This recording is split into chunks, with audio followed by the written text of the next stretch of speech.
Hello everyone, welcome back to Learn Economia. So in this video, I'll be covering the Harrod-Domar model. I have already explained the assumptions of the model in part 1 of Harrod-Domar model, and in this video, we'll be discussing a part of Harrod-Domar model. Okay, let's get started. As we have already mentioned in the previous video, Harrod-Domar model is actually a combination of both Harrod model and Domar model. These are two separate models. Since these have similarities, these are considered simultaneously, or these are considered together and has got the name Harrod-Domar model. In this video, we will be covering the Harrod's growth model. We will be focusing on the Harrod's growth model, and let's get started. The Harrod's growth model has raised three issues with respect to growth.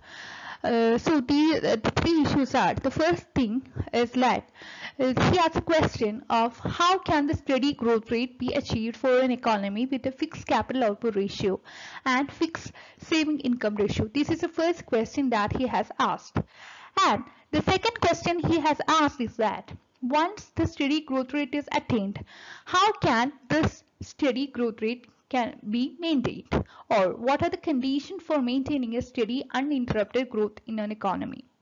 And the third question that he asked was, how do the natural factors put a ceiling on the growth rate of the economy? So these are the three questions that are answered in the Harrod's growth model. So as we have said earlier, once the steady growth rate is uninterrupted, it is okay in an economy. But once the steady growth rate is interrupted, then arises a problem. The economy falls into a disequilibrium position. Not only this, once the economy falls into a disequilibrium position, then there will be culminative forces, and these forces would tend to perpetuate this divergence and thereby lead the economy either to a point or a situation of secular deflation or to a situation of secular inflation. The Harrod model is actually based upon the three growth rates in an economy. He has described three growth rates. The first is the actual growth rate, second is the warranted growth rate, and third is the natural growth rate. Let's see what are these. The actual growth rate is the growth rate which are determined by the actual rate of savings and investment in the country or economy, and this is represented by capital letter G, and this is determined by the saving ratio in the economy and the capital output ratio in the economy. The natural growth rate is considered to show the short-run cyclical variations in the rate of growth in an economy. Now coming to the warranted rate of growth, which is the rate of growth in an economy when it is working at its full capacity, or which is the full capacity growth rate in an economy, and this is represented by GW. Thirdly, we have, as mentioned earlier, we have the natural growth rate, and which is the welfare optimum as per Harrod, and he called this growth rate as the potential or the full employment growth rate in an economy. So this is represented by GN. Having discussed the actual growth rate, let's move on to the warranted growth rate, and as we have seen, this rate of growth is something that the producers are very much happy about. So they will be very much contented because they are very happy with what they are doing if they are facing a warranted growth rate. And this is considered to be a point of entrepreneurial equilibrium. And this point, if achieved by the entrepreneurs, they would be very much satisfied because they are the profit takers and they would be very much satisfied for what they are doing, and they consider that since they are getting the expected rate of profit, they are very happy that what they have doing is the right thing. Now, at the warranted rate of growth, there will be high demand in the economy, and this demand, it is something that is considered to be enough for the businessman to sell what they have produced, and this will continue, and this will continue till a point. So in a warranted growth rate duration, the producers will continue to produce commodities at the same percentage rate of growth. So because they expect that whatever they produce would be able to be sold in the market. So thus, this is a path on which the supply and the demand for goods and services will remain in equilibrium. So this is considered to be a point of equilibrium given the propensity to save in the economy. So here it is given as warranted rate of growth equation is given, which is indicated by equation number 2. So here we know GW is a warranted growth rate.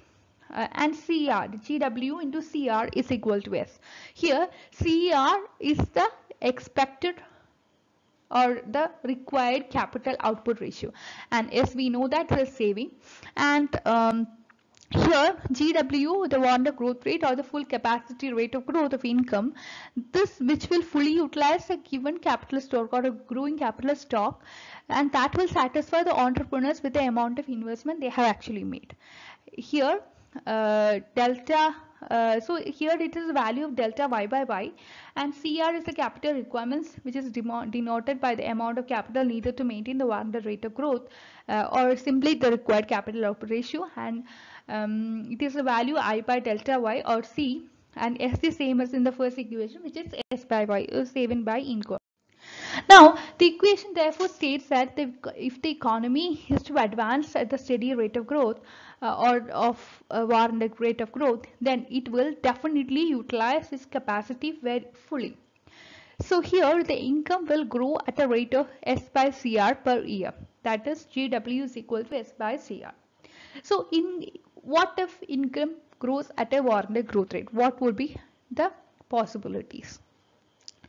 So if the income grows at the warranted rate of growth, then the capital stock of the economy will be fully utilized. This is the important thing to be noted. The capital stock in the economy would be fully utilized if we have a situation of warranted rate of growth, and the entrepreneurs will be willing to continue to invest. So what would be the amount they would be willing to invest? So they will be willing to invest the amount of saving generated at the full potential income. And here GW is therefore a self-sustaining rate of growth, and if the economy continues to grow at warranted growth rate, then it will definitely lead to an equilibrium path in the economy. Now, so we have understood that if the economy is able to follow a warranted rate of growth, then that will definitely follow an equilibrium rate of growth or an equilibrium path. So what are the situations of disequilibrium here? We have to understand that for full employment growth, the actual growth rate should be equal to the warranted growth rate. And for the actual growth rate to equal the warranted growth rate, CR must be equal to C. That is, the actual capital output ratio should be equal to the required capital output ratio. Now, if what would happen if G, which is the actual growth rate, and the warranted growth rate GW are not equal? Then either the economy, in any way the economy will be in a position of disequilibrium. That is something which will definitely happen if both are not equal. Then, but there would be two situations. For instance, if actual growth rate exceeds the warranted growth rate, then the actual capital output ratio would be less than the required capital output ratio, and then there would be shortages in the economy because insufficient goods will be in the pipeline, and there will be insufficient equipments. So this situation lead to a situation of secular inflation, because the actual income grows at a faster rate than the allowed rate of growth in the productive capacity of the economy. So this will further lead to deficiency of capital goods, and as we have already seen, the situation here is the actual capital output ratio would be less than the required capital. And so let's just look at the other figure on the panel B.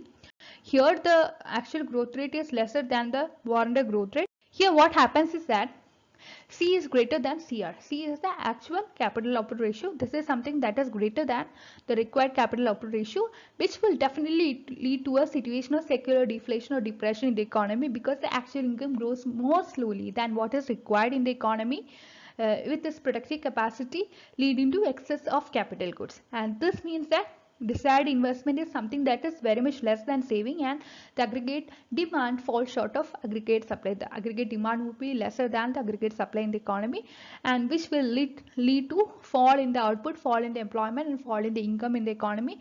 So as a result, the economy will move to a problem or situation of chronic depression. Now, Harris states that once G departs, or the actual growth rate departs from the warranted growth rate, it will definitely uh, depart further and further and away from the equilibrium point, and there is no option for the economy to come back to the initial equilibrium point. So once with departure from the equilibrium point, it will definitely go further and further away from the equilibrium, and this is what he wrote. He says that around the line of advance, which if adhered to would alone give satisfaction, centrifugal forces are at work, causing the system to depart further and further from the required line of advance. So thus the equilibrium between G and GW, the actual growth rate and the Warner growth rate, is something identified by Harrod as a knife edge equilibrium, because for once it is disturbed, it is not only self-correcting, but also there would be centrifugal forces that will carry the system away and away from the equilibrium position. So it is very much difficult to come back to the equilibrium position again. So thus it is not self-correcting. It follows that one of the major tasks of the public policy is to bring both the G and GW together in order to maintain a long-run stability in the economy. So this for this purpose he has introduced another concept. In the initial section of this video itself, we have mentioned that there is one more growth rate, that is the natural growth rate of growth, and it is in this scenario that Harrod uses the concept of natural rate of growth. Let's move on to that. So the natural rate of growth, what he considers is that this is possible by taking into consideration the involvement of natural resources. He has taken into consideration the case of population, technological improvements, natural resources, capital, equipment, etc. here, and he says that natural rate of growth is something that is the rate of increase in output at full employment, and this is determined by a growing population in the economy, rate of technological progress, etc.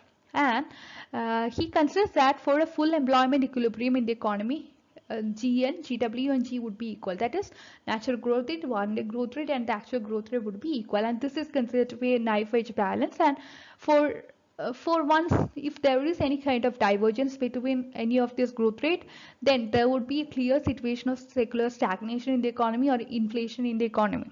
Figure 2, the panel 2, panel B here of figure 2. Here, the tendency for a secular inflation is there in the economy.